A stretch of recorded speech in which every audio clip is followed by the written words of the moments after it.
The wonderful Song of Songs is about a maiden who becomes the bride of Christ. And this is our story. This is what's happening in us. We were distracted with so many things, and now our heart is captured, following Christ, loving Him. And we're in chapter 8 where the bride has become mature. So after serving with Christ in the vineyard, in the field and in the vineyards, we saw this. Then she was desperately longing after the beloved, and she was worn out. She was exhausted, and the bride is then found resting in the supporting and embracing hands of His love. Then the bridegroom, in this verse, chapter 8, verse 4, let me read it. It says, I charge you, O daughters of Jerusalem, that you stir not up nor awake my love until He please. So after she's found in His hands, the bridegroom Christ demands with an oath to those who are surrounding His loving bride that they would just back off and not bother her, neither try to disturb her or disturb her rest, her security that she has with Him in His hands. So the bride is found very happy at this time, very restful, peaceful. She's in a communion with Him, a fellowship with Him, a deeper relationship which she has never known before. She's cared for by Christ, and He just tells others to leave His redeemed lover alone for His keeping, that none should disturb her, none should interfere with this love union that they have, this intimate fellowship they have. And so He gives the charge that they wouldn't try to divert her attention or her affections away from Him. Because you know, and I know, so many things are just wanting to draw our heart. If not our whole heart, at least part of it away from Christ. And this is like in Matthew 6:21 and 24. It says, wherever your treasure is, there the desires of your heart will be. So things that try to become a treasure in our life just pull our heart. And it also says no one can serve two masters. The beloved Christ, He's here demanding. Don't try to distract my bride. Don't try to divide her heart from being totally, completely for Him. And then I just have to ask myself, is my heart wholly for Christ? Is there something competing or rivaling for a place that only He should have? So He says, do not disturb.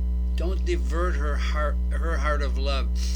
She's just a wonderful soul, so transformed, redeemed, transformed, in love with Him, in His hands. But there's this danger to every lover of Christ in every stage of growth of life, that something can distract us. You know, you could say, I follow the Lord for so many years, but don't be high-minded, because distractions can come in. Even service can be a distraction if it's apart from Christ. In John 15 it says, apart from Him we can do nothing. We're just branches attached to the vine, who is our beloved Christ. He's the true vine. And our living, our service is just the outflow of the life and love union with Him that we have with Him. He's our source, He's our way, and He's our goal. Nothing should try to disturb or distract us from our abiding in Him. So He says, don't stir up my love. So previously we've come up with this verse in chapter 2 verse 7 and in chapter 3 verse 5, but at that time the union that she had with Him was more easily alarmed by outside influences. And there was a phrase added there which is not in this verse. It says the roes and the hinds of the field. And these are sensitive animals in the field that are just easily stirred up. So that's the way she was. She was in the rest with Christ. She was in love with him. But the suggestions from others, changes in environment, were there easily to disturb her from resting in a peaceful union with Christ. But now, in this stage of maturity, the bride is just fixed on him. He gives a warning to outside influences, but she's just living in the hope of the redemption of her body. And this is, as believers, we're awaiting his coming. In maturity, a mature person loving the Lord, there's nothing else. You just want to put off what is mortal, be transfigured in our body into his likeness, and just feast with him in an eternal marriage union. So he says, you shouldn't stir up nor awake my love. She's just participating here in the love of God. She's perfected in the love of God. Love is her master, and love just needs to have a free course in her. And actually, there's a mutual flow of love between the bride and the bridegroom. We just need to say, oh, love, be perfect. Have your perfect way in the best way. He's opened his heart to her, and this is a matter of love. And they're together in just this royal dignity, this majesty of an unrestricted love relationship. She's constrained by his love, and he's just looking upon her and loving her. And surely this is the love of God. God is love. They are in love. Love between them is not natural. It's not an emotional thing, but it's divine. Neither does he merely look at her as, oh, you're a lovely person, but she is his bride, and she matches him in love. Her love matches his love. His love was a redeeming love. His love is a transforming love. And his love is preparing her for the marriage union, for eternity. And if you look in 2 Peter chapter 2, or chapter 1, verses 3 through 11, there's this kind of a development in the growth of life until the final stage is the love of God. So he calls her my love. He says, not only does this refer to him owning her, like, this is my love, I own her, but from the beginning of the song, love has been the theme. Love saw her in the vineyard. Love kissed her with the kisses of his mouth and drew her to himself. Love brought her into his chambers to give her just so many revelations of how beautiful he was, and she was just in awe. Love brought her into his house of wine until she was overwhelmed, and she declared, I am sick of love. So love has been continually calling her to come forward. Love is breaking down every barrier. Love filled her. Love has made her to be like him. Now to see her is actually to see him with his love. When he says she is my love, what he's saying is he sees himself in her. She is filled. She's expressing his love. It's not her love, but it's his love. So he says to her, she is my love. To see her is to see the love of Christ. Therefore, he can call her my love. So he says, don't stir up nor awake my love. And this awaking means that she's resting. She's resting in the hands of Christ, the left hand under her head and the right hand embracing her. And this verse is repeated 3 times. It just shows that each time there's a matter of rest according to the growth of life, the growth of our union with him. And so in firstly in chapter 2, verse 7, she slept and rested in such an ecstasy of love. She'd never known love like this. She was just detached from feelings, from senses, from everything all around. And this kind of love just brought her into rest, and she rested in his love. Then secondly, it's mentioned in chapter 3, verse 5, and this sleep or rest was in the death of Christ. She died to all other influences. She could only be awakened by the voice that she knew very well of her beloved Christ. And this could be like maybe in John 11, when Lazarus was in the tomb, the voice of Jesus caused Lazarus to come out of sleep, and he says, come out. So after she resisted his call in chapter 3, his voice, his call and his voice, now she rests in his word alone. She's resting in the word of God. She's resting in the word of Christ. She's died to all other influences, especially self-influence. And there's the deeper love of Christ, and only his voice is heard, and no other voice is obeyed. Other voices no longer attract her, influence her. It is only his voice, and his word is directing her in love. And I need to ask myself, Lord, what am I directed by?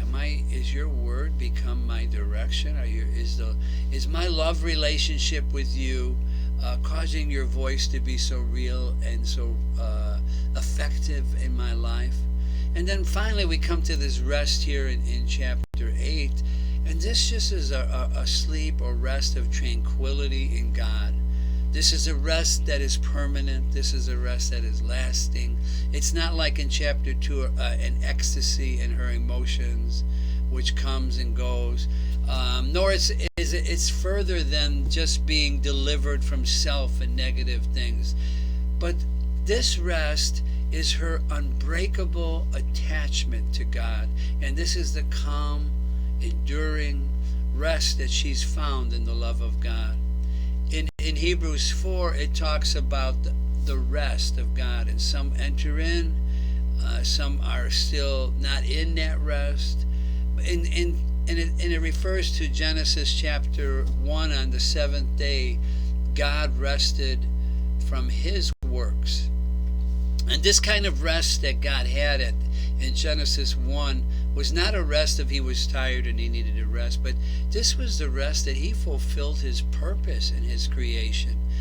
The mature bride is just now entering into the rest of the person of Christ. She's entering into the rest of what's his interest, his will. It's no longer her rest. It's no longer her will, but it's his rest. And where's his rest? His rest is in her. He has become a rest to her. Excuse me. He has become a rest to her in just the perfection of love. So he says, don't awake her. So there's this, like I said, there's levels, you can say, of this oneness of the bride and the bridegroom of rest. She has been led away, firstly, from any attachment of the senses. And this was the first rest that she had.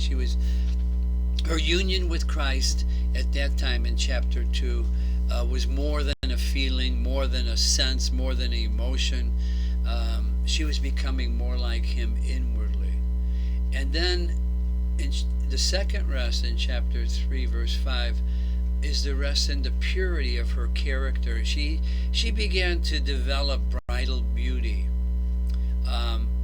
in her likeness to Christ. She rested in, after she lost his presence, remember, he went on, she was there. But this is more substantial, this rest that she has. The love of Christ himself is constraining her. And then here she's resting in something permanent, something enduring. This is a union that is unbreakable. It's an unbreakable rest of love. And her hope is only in him, not in a feeling, not in even in security. She goes from rest to rest, and every time in a deeper way, from light to light, until there's a bright shining day. She just no longer acts on her own, but he is her only love, thought. He's her only interest. He's her only goal. He's her rest, and the rest is not merely her pleasure, but it's a rest according to his pleasure. She's resting in and for his satisfaction. So we have a peaceful rest in Christ. Initially, when we realize the redemption of Christ, we have rest, or we have peace with God. And then the indwelling Spirit within us grants us such a peaceful rest. So it's not only the blood of Christ that we find rest, but it's the indwelling Spirit as life in us, transforming us to be like Christ. And this is rest. And one day there'll be a full and complete rest when we see Him and we're made completely like Him. And this will be the transfiguration of our body, the redemption of our body, the fullest rest in complete union with Him for eternity. So she says, don't wake her until. So how long is this until? Well, we need to remain in His rest until the time that He sees fit. When He would lead us on to something more of Himself, then we can move with Him. So until just emphasizes His timing, moving in His will, as He moved when He was on the earth. He only moved in the timing and leading of the Father. So it says until He please. But this little verse, word please, He please, is translated sometimes He pleases, sometimes she pleases, or sometimes it pleases. And which one is right? Is it His pleasure? Is it her pleasure? Or is the pleasure referred to its pleasure? So she's resting right now. I'm not sure exactly what you would say, but she's resting in the hands of the Beloved. And when He looks at her, He sees His loving, beautiful bride, and He says, let her rest in my hand as long as she pleases. So He's leaving it, in a sense, up to her, yet this pleasure of rest is His too. She's entered into the pleasure of Christ. So in this section of the song, we touch the pleasure of the heart of Christ. So you could say, let her rest until He pleases, because she and Him are just one. Her pleasure is His pleasure is her pleasure. And so then it could be described as the joint rest, the sweet rest of Christ with His bride can be considered a shared pleasure. Don't awake her until it pleases, this union of love between them. He pleases and she pleases. So, but actually it's all according to His pleasure. His love will awaken her, impel her in the path of His choosing, her awakening at this time in His way for His pleasure. And there's a verse that kind of goes along with it. It says, it is God who works in her or in us to will, to do according to His pleasure. So many want to do things, including me, in my way, at my time, to please God. But this is really a falling short. Some are moving without revelation, have outward worship without any heartfelt or spiritual reality, and are caring for the things of God like a religion without any light. So we need to be and act according to what pleases Him in all things. And this is what this verse is talking about. She's resting in Him. She's entered into His rest, and now the movement or whatever happens next is according to His pleasure, worked into her as His pleasure. And so she needs to abide in Him, for apart from Him there's no pleasure, and she can do nothing. And in 2 Corinthians 5:19, let me just finish with this wonderful verse. It says, until we see Him face to face, while we're here in the body, I don't know what you're doing today, but you're here in the body, we should be all determined with our only aim, our only goal is just to please Him.